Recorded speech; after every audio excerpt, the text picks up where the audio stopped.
नमस्कार बच्चों, स्वागत है आपका हमारी हिंदी में। तो बच्चों, आज सबसे पहले तो मैं आप सभी का धन्यवाद करना चाहूँगी। आप सभी का बहुत बहुत आभार जो आप मेरी वीडियोस देख रहे हैं, उसे पसंद कर रहे हैं और कमेंट देके मुझे और अच्छा करने के लिए प्रेरणा दे रहे हैं। इसके लिए आप सभी का बहुत बहुत धन्यवाद। तो चलिए अब आगे शुरू करते हैं हमारी हिंदी की आज की क्लास।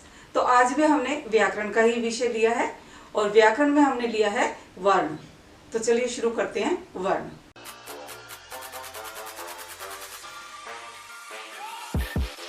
तो चलिए शुरू करते हैं वर्ण। वर्ण जैसे कि मैं आपको पहले भी बता चुकी हूँ, संधि हमने की थी, उसमें मैंने आपको वर्ण की परिभाषा बताई थी, लेकिन फिर से करते हैं। वर्ण हमारी भाषा की मूल इकाई है। भाषा की शुरुआत ही वर्ण से होती है। अगर हम वर्ण के बारे में नहीं जानेंगे तो आगे कैसे होगा। तो भाषा की मूल जो इकाई है वो वर्ण। अब इसकी हम परिभाषा करते हैं। भाषा की वह छोटी से छोटी ध्वनि या इकाई जिसके हम टुकड़े नहीं कर सकते उसे हम वर्ण कहते हैं। ध्वनि जो हमारे मुंह से निकलती है उसके छोटा से छोटा जो अंश वो ध्वनि होगा भाषा का, और उसी के लिखित रूप को हम बोलते हैं वर्ण। तो यहाँ पर हम आज वर्ण के बारे में ही करेंगे। तो क्लियर, वर्ण की परिभाषा कि भाषा की वह छोटी से छोटी इकाई ये ध्वनि जिसके हम टुकड़े नहीं कर सकते उसे हम वर्ण कहते हैं। अब करते हैं वर्ण के प्रकार। तो हिंदी भाषा में वर्ण दो प्रकार के होते हैं। एक स्वर, मैं आपको बता चुकी हूं। दूसरा व्यंजन। हिंदी भाषा में वर्ण के दो प्रकार होते हैं, दो। एक हमारा स्वर और दूसरा हमारा व्यंजन। तो आइए सबसे पहले हम करते हैं स्वर के बारे में। पूरी जानकारी आपको देती हूँ तो स्वर की मैं आपको समझाती हूँ। तो सबसे पहले हम करेंगे स्वर की परिभाषा। स्वर भाषा के वो वर्ण होते हैं जिनका उच्चारण स्वतंत्र किया जाता है, जो बिना किसी की सहायता से बोले जाते हैं और उनमें बहुत कम समय लगता है। इनको हम मात्रा भी बोलते हैं स्वरों को।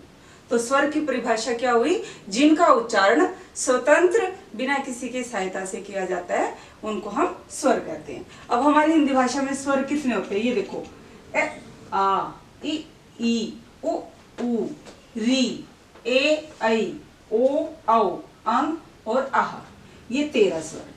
लेकिन मैं आपको समझाना चाहूंगी जो अंग और आह है इसको हिंदी भाषा में स्वरों में शामिल नहीं किया जाता।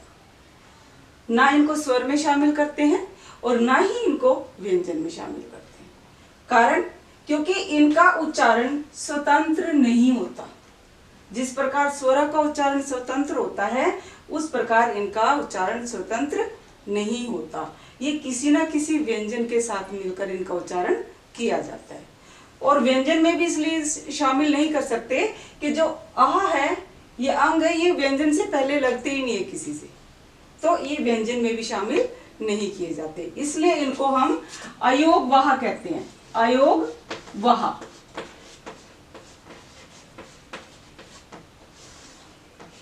अंग और आह को अयोगवाह की संज्ञा दी गई है। इन्हें ना स्वर में शामिल किया जाता है और ना ही व्यंजन में शामिल किया जाता है।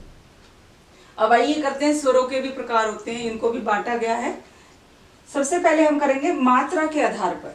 मात्रा के आधार पर स्वर हमारे 3 प्रकार के होते हैं। पहला ह्रस्व स्वर, दूसरा दीर्घ स्वर और तीसरा प्लुत स्वर। अब ह्रस्व स्वर कौन से होते हैं? ह्रस्व स्वर वो होते हैं जिनके उच्चारण में बहुत कम समय लगता है, केवल एक मात्रा का ही समय लगता है, उनको हम ह्रस्व स्वर कहते हैं। हमारी हिंदी वर्णमाला में ह्रस्व स्वर 4 हैं। ए ई उ और री, ये 4 ह्रस्व स्वर माने जाते हैं। एक मात्रा की इसमें समय लगता है, बहुत कम समय लगता है इसके उच्चारण में, इसलिए इन्हें ह्रस्व स्वर कहा जाता है। उसके बाद अगला स्वर है हमारा दीर्घ स्वर। दीर्घ माने जिस वर्ण के उच्चारण में ह्रस्व स्वर से दुगना समय लगता है, यानी कि 2 मात्रा का समय लगता है, उसको हम दीर्घ स्वर कहते हैं। जैसे आ ई उ ए ऐ ओ आओ। अब देखो, आप खुद ही बोल कर देखो, इन से इनके उच्चारण में समय हमारा दुगना लग रहा है। तो ये कौन से स्वर हुए? दीर्घ। और हमारी हिंदी वर्णमाला में दीर्घ स्वर कितने हैं? 7। 1 2 3 4 5 6 7। तो 4 तो हो गए हमारे हर्ष स्वर और 7 हो गए हमारे दीर्घ स्वर। उसके बाद आइए करते हैं हम प्लुत स्वर। प्लुत स्वर वो स्वर होते हैं जिनके उच्चारण में हर्ष स्वर से 3 गुना समय लगता है, अर्थात 3 मात्रा का समय लगता है। जैसे हम कभी कोई लंबी आवाज करते हैं, किसी को आवाज लगाते हैं, जैसे हे राम, हे, तो ये जो आवाज ए की लंबी चली गई तो वो कौन सी होगी? प्लुत स्वर कहलाएगा। जैसे ओम, अब ओ में आ जाओ हमारा कितना लंबा हो गया? 3 गुना समय हो गया, तो वो कौन सा स्वर कहलाएगा? प्लुत स्वर। देखिए हम ओम कैसे लिखेंगे? ओम। तो इसमें जो हमारा उच्चारण है 3 गुना हो गया, तो ये कौन सा स्वर कहलाएगा? प्लुत स्वर। तो क्लियर है ये? सबसे पहले मैं आपको स्वर बता रही हूं मात्रा के आधार पर। मात्रा के आधार पर हमारे स्वर 3 प्रकार के होते हैं। पहले हर्ष स्वर, जिनमें केवल 1 मात्रा का समय लगता है, बहुत कम समय लगता है। दूसरे दीर्घ स्वर, जिनके उच्चारण में हर्ष स्वर से दुगना समय लगता है। तीसरा हमारा प्लुत स्वर, जिसके उच्चारण में हर्ष स्वर से 3 गुना समय ज्यादा लगता है, तो वो प्लुत स्वर होता है। उच्चारण के आधार पर हमारे स्वर 2 प्रकार के होते हैं। पहला सानुनासिक स्वर और दूसरे निर्नुनासिक स्वर। अब नाम से आपको थोड़ा समझ में आ रहा होगा, सानुनासिक स्वर कौन से होते हैं? सानुनासिक स्वर वो होते हैं जिन स्वरों का उच्चारण हम मुंह और नाक दोनों से करते हैं, तो वो सानुनासिक स्वर होते हैं। जैसे हंसना, दांत, इनका उच्चारण हम मुख और नाक दोनों से करते हैं, इसलिए इनको हम सानुनासिक स्वर कहते हैं। उसके बाद अगला है हमारा निर्नुनासिक। निर से अंदाजा लग रहा है कि जिनका मुख और नाक से दोनों से ना होके केवल मुख से होता है, उनको हम निर्नुनासिक स्वर कहते हैं। जैसे दिन, रात, इनका उच्चारण केवल मुख से होता है, तो ये निर्नुनासिक स्वर कहलाते हैं। अब मैं आपको बताऊंगी जो सानुनासिक स्वर होते हैं ये भी 2 प्रकार के होते हैं। इनको भी हम 2 तरह से बांट सकते हैं। आइए वो समझाती हूँ आपको। तो देखिए, अनुनासिक और अनुस्वार, ये 2 प्रकार होते हैं सानुनासिक के ही। उसमें क्या बताया था हमने? पहला लेते हैं हम अनुनासिक स्वर। अनुनासिक में क्या होता है? जिन स्वरों के उच्चारण में हवा हमारे मुख और नाक दोनों से निकलती है, वो अनुनासिक स्वर होते हैं। जैसे दांत, आप उच्चारण कीजिए, दांत, मुख से भी हवा निकल रही है और नाक से भी, तो ये हमारा कौन सा है? अनुनासिक। इसी तरह हंसना, आप बोलिए, उच्चारण करो मेरे साथ, हंसना, नाक से भी और मुख से भी आ रहा है। बांटना, आवाज नाक और मुख दोनों से आ रही है। इसी तरह अनुस्वार। अनुस्वार वो स्वर होते हैं जिनका उच्चारण करते समय हमारे केवल नाक से हवा निकलती है, मुख से नहीं निकलती। जैसे गंगा, दंगा, ये कौन से स्वर है? अनुस्वार स्वर। इनका उच्चारण कीजिए, गंगा, केवल नाक से। पंगा, दंगा, तो ये हमारे जिनका उच्चारण करते समय हवा मुख और नाक दोनों से निकले, वो अनुनासिक स्वर। जैसे दांत, हंसना, बांटना, तो आप बोल इसका उच्चारण करके देखिए तो आपको महसूस होगा कि हाँ, मुख और नाक दोनों से आ रही है। और अनुस्वार, जिनका उच्चारण करते समय हवा केवल नाक से निकलती है, तो वो अनुस्वार होते हैं। जैसे गंगा, पंगा, दंगा, इनसे हवा केवल नाक से निकल रही है, तो इनको हम अनुस्वार स्वर कहते हैं। तो ये तो हो गए हमारे स्वर।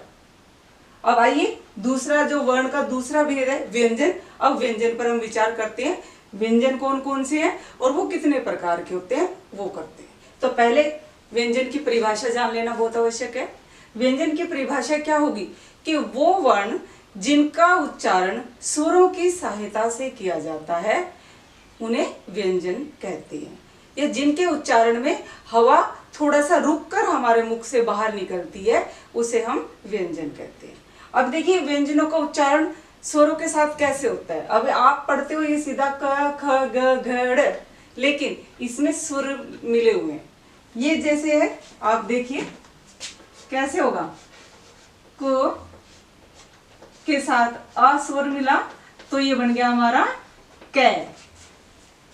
इन सभी व्यंजनों में ए स्वर मिला हुआ है, तभी हम इनका उच्चारण कै खे गे घे, ए की आवाज आ रही है इसके उच्चारण में। अगर ये ए स्वर ना हो तो ये आधा रह जाएगा। आपने आधा व्यंजन पढ़ा ही हुआ है, अर्ध व्यंजन होते हैं। तो यहाँ हर एक व्यंजन के साथ अ स्वर मिला हुआ है। अब आइए करते हैं हम उच्चारण के आधार पर इनको हम देखते हैं ये व्यंजन कितने प्रकार के होते हैं। इन्हीं व्यंजनों को हम उच्चारण के आधार पर अलग अलग बांट देंगे, वर्गीकरण कर देंगे इसका। तो ये तो आपको पहले ही समझ में आ चुका है कि जो व्यंजन है इस स्वर की सहायता से बोले जाते हैं। हर एक व्यंजन में अ स्वर मिला हुआ है, तभी हम इसको कै बोलते हैं, कै, वरना ये आधा व्यंजन कहलाएगा। अब ये बांटते देखो, जो पहला वर्ग है कै खे गे, इसको हम क्या बोलते हैं, कवर्ग। इसी तरह ये चे छ जे, ये क्या कहलाएगा, चवर्ग, चे वर्ग का। ये टवर्ग, तवर्ग और पवर्ग। इनको हम इस नाम से पहचानते हैं कि कवर्ग, चवर्ग, टवर्ग, तवर्ग, पवर्ग। ये जो हमारे 25 व्यंजन है, ध्यान देंगे बेटा, ये वर्ग में जो हमने बनाए हैं ये 25 व्यंजन है। अब उच्चारण के आधार पर इनको स्पर्श व्यंजन बोलते हैं। कौन से व्यंजन कहलाते हैं ये, स्पर्श। नाम से ही आपको अंदाजा होगा, स्पर्श माने छूना, किसी चीज को टच करना। तो इन व्यंजनों के उच्चारण में हमारी जिह्वा मुख के किसी न किसी अंग को छूती है, तो ये स्पर्श व्यंजन कहलाते हैं। देखिए उच्चारण कीजिए, क कंठ कंठ, ख ग घ, इसी तरह च छू रही है ना, ट ठ ड त, जीभ दांत पे लग रही है, त थ, इसी तरह प फ होठ को छू रही। तो जिन व्यंजनों के उच्चारण में हमारी जिह्वा मुख के किसी अंग, किसी न किसी अंग को छूती है, तो वो कौन से व्यंजन कहलाते हैं, स्पर्श व्यंजन। और ये स्पर्श व्यंजन कितने हमारे, 25। क्लियर हो गया। ये जो 5 वर्ग हैं, ये पांचों 25 व्यंजन हो गए, ये कौन से कहलाएंगे, स्पर्श व्यंजन। उसके बाद आप ले लीजिए इन 4 को, य र ल व। अब ये कौन से व्यंजन कहलाते हैं, ये कहलाते हैं अंतस्थ।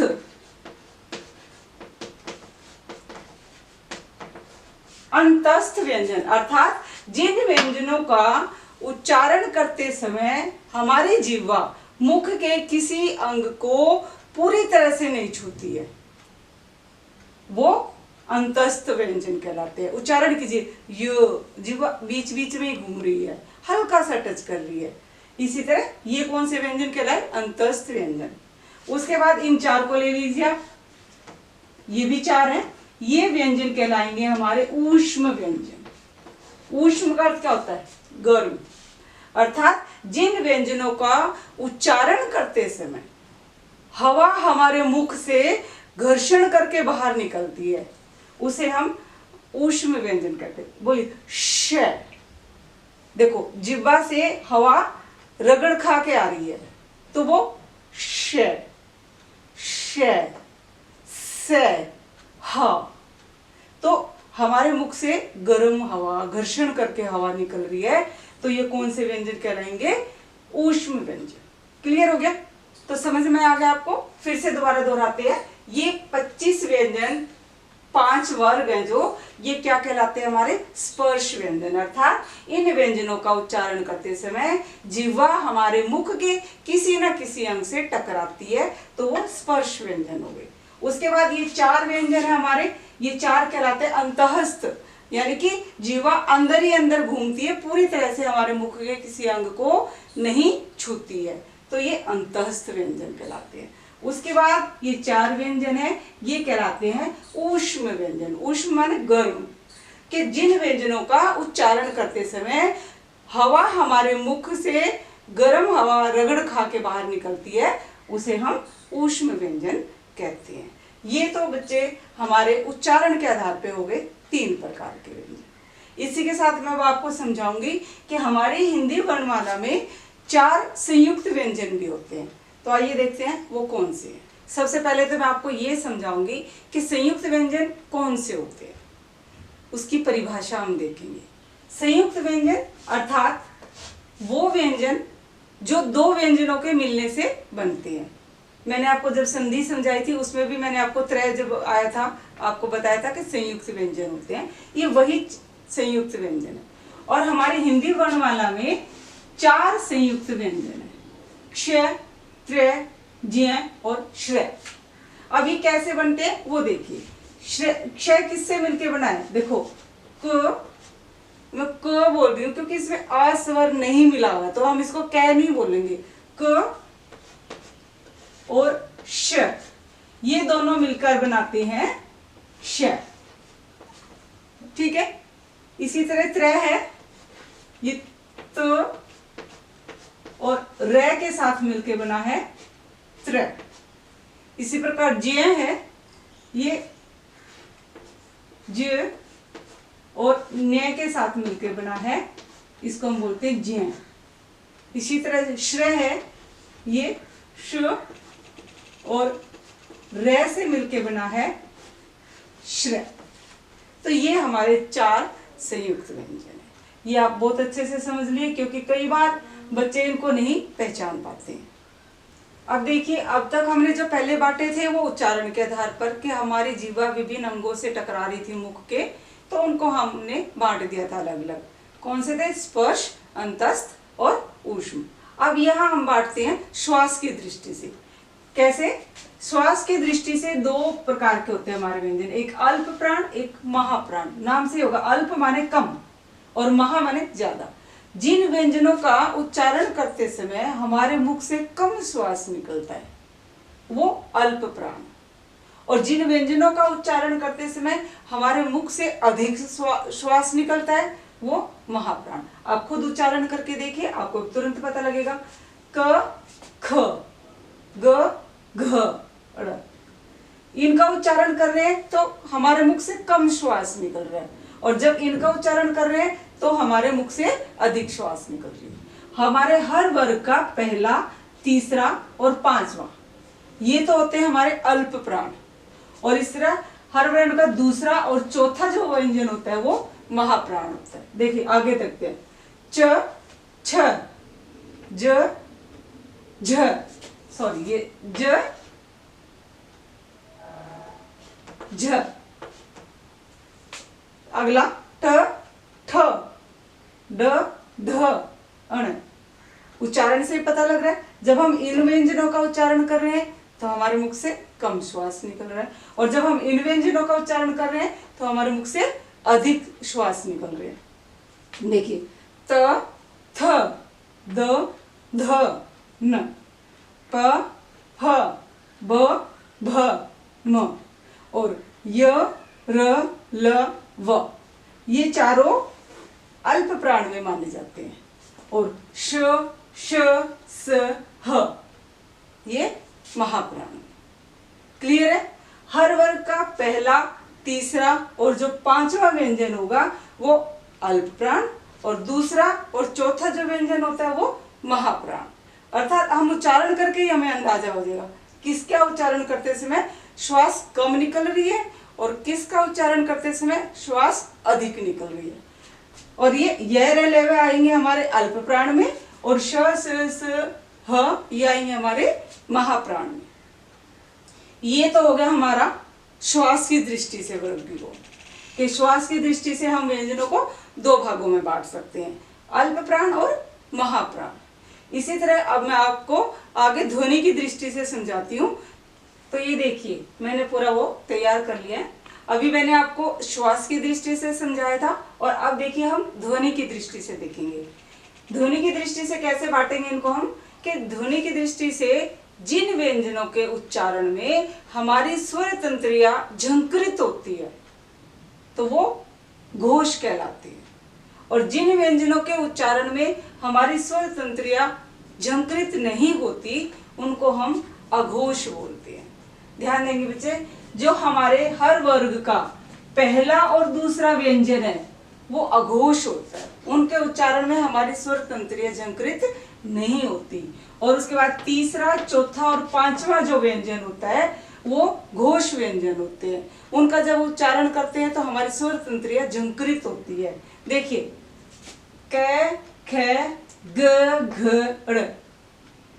क, ख जब हमने बोला तो हमारी स्वर तंत्रियां झंकृत नहीं हो रही है, और जब ग, घ, घ, ड़ बोला हमने तो हमारी स्वर तंत्रियां झंकृत हो रही है। इसी तरह च, छ, ज, झ, ञ, ट, ठ, ड, ढ, ण। उच्चारण से आपको पता लग रहा है जब इन व्यंजनों का उच्चारण कर रहे हैं तो हमारी स्वर तंत्रियां झंकृत नहीं हो रही है, इसलिए वो क्या कहलाएंगी? अघोष। और जिन इन व्यंजनों का उच्चारण कर रहे हैं तो हमारी स्वर तंत्रियां झंकृत हो रही है, एक झंकार सी हमारी आ रही है स्वर तंत्रियों में, तो वो घोष कहलाती है। इसी तरह आगे देखिए प, फ, ब, भ, म और य, र, ल, व और ह, ये सारे हमारे आते हैं घोष व्यंजन। इनका उच्चारण कीजिए। और ये देखो श, स, स, इनका जब हम उच्चारण कर रहे हैं तो हमारी स्वर तंत्रियां झंकृत नहीं हो रही। इनका उच्चारण करो य, र, ल, व, ह। जब हम इनका उच्चारण कर रहे हैं तो हमारी स्वर तंत्रियां झंकृत हो रही है। तो क्लियर है, पहला हर वर्ग का पहला और दूसरा व्यंजन क्या होगा? अघोष। और तीसरा, चौथा, पांचवा कौन सा होगा? हमारा घोष, क्योंकि इनका उच्चारण करते समय हमारे जो स्वर तंत्रियां वो झंकृत हो रही है, गूंज रही है, और इनका जब उच्चारण कर रहे हैं तो हमारी स्वर तंत्रियां झंकृत नहीं हो रही। तो ये अघोष और ये घोष। इस प्रकार हमारा जो ये वर्ण का जो अध्याय था वो पूरा होता है। लेकिन अंत में मैं आपको वर्ण विच्छेद यानी कि वर्ण विग्रह करना भी सिखाऊंगी। वर्णों से तो आगे भाषा बढ़ेगी, वर्णों से मिलकर शब्द बनते हैं, तो एक दो उदाहरण हम उसका करते हैं। तो बच्चों देखो, वर्ण विच्छेद यानी कि वर्ण विग्रह करना भी बहुत जरूरी है। ये बहुत परीक्षा में आता है, 9th क्लास में भी आता है, और आगे और एग्जाम होते हैं उसमें भी आपसे वर्ण विग्रह करवा लेते हैं। तो आप उनको अलग अलग कर ही नहीं पाते कि शब्द कौन कौन से वर्णों से मिलके बना है। मैं आपको उसके एक दो उदाहरण कराती हूँ ताकि आपको क्लियर हो जाए कि वर्ण विग्रह या वर्ण विच्छेद हम कैसे करेंगे। देखिए, पहला वर्ण शब्द ले रही हूं मैं, पंजाब।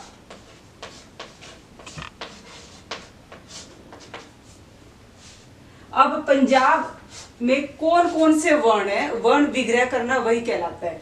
सबसे पहले तो हम पै को देखेंगे, इसका विग्रह करेंगे। पै कैसे बनाए? पो जमा अंक। प के साथ कौन सा स्वर? अंक। उसके बाद ज है, ज के साथ कौन सा स्वर है? आ। उसके बाद क्या है? बै। बै में कौन कौन से हैं? ब जमा अ। ये हमारा पंजाब का वर्ण विग्रह हो गया। एक एक वर्ण हमने अलग कर दिया कि जो ये पंजाब शब्द है ये किस किस वर्ण से मिलके बना है, और ये बहुत जरूरी है। ये अक्सर परीक्षाओं में आता है कि वर्ण विग्रह कीजिए और बच्चे नहीं कर पाते हैं। तो जब हमें पता होगा इस भी शब्द में कौन कौन से वर्ण आए हैं तभी आप अलग कर सकते। इसी प्रकार देखिए, एक और मैं आपको समझाती हूँ।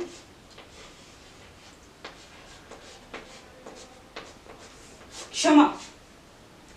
अब क्षमा का कैसे विग्रह करेंगे? क्षय है, ये क्या है? हमारा संयुक्त व्यंजन है। अब ये क्षय किस किस से मिलके बना है? क, श और आ। क्षय बन गया। और मैं के साथ कौन सा स्वर है? आ। मैं के साथ आ, तो ये कैसे होगा? म क्षमा, क्योंकि ये संयुक्त व्यंजन है। संयुक्त व्यंजन किससे मिलके बनता है? श पूरा होता है ना, तो श पूरा कैसे होगा? इसके साथ जब ए स्वर मिलेगा तो क श जमा अ, ये क्ष बन गया। और मैं और आ मा, क्षमा। इसी तरह देखिए एक और आपको उदाहरण देती हूं मैं।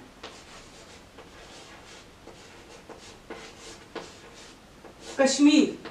अब कश्मीर में कै में कौन कौन से वर्ण है देखिए, कै क के साथ कौन सा स्वर है अ, तो का हो गया पूरा। उसके बाद श, देखो ये आधा है तो इसका मतलब इसके साथ आ स्वर नहीं मिला हुआ, तो ये खाली श। उसके बाद ये क्या है मैं के साथ कौन सा स्वर है ई, तो मैं, ई कौन सी है, छोटी है बड़ी, बड़ी ई। और इसके बाद क्या है रे कैसे बना है, रे के साथ भी अ स्वर लगा है, तो हम कैसे करेंगे र और अ, ये हमारा कश्मीर हो गया। क्लियर है? तो ये हमारा वर्ण विग्रह हो गया। इस प्रकार हमारा जो आज का वर्ण प्रकरण था वो पूरा होता है। तो ये तो था बच्चे हमारा वर्ण प्रकरण। वर्ण के बारे में पूरी मैंने आपको जानकारी दी थी, क्योंकि जो वर्ण है हमारी भाषा की मूल इकाई है। हमारी भाषा का वर्णों से मिलके ही बने, वर्णों से मिलके शब्द बनेंगे, शब्दों से मिलके वाक्य, तभी हम वो भाषा कहलाती है। आशा करती हूँ आपको समझ आ गई होगी। और मैंने आपको संधि बताई थी, स्वर संधि, उसके बाद व्यंजन संधि मैं कराऊंगी, लेकिन थोड़े गैप के बाद कराऊंगी। तब तक आप स्वर संधि को ही 2-3 बार दोहरा लीजिए ताकि आपको वो पक्की हो जाए। अगर मेरी वीडियो आपको पसंद आई है तो जरूर लाइक कीजिए और कमेंट करके मुझे बताइए। और अगर आपने अब भी चैनल सब्सक्राइब नहीं किया है तो प्लीज चैनल को सब्सक्राइब कीजिए। धन्यवाद।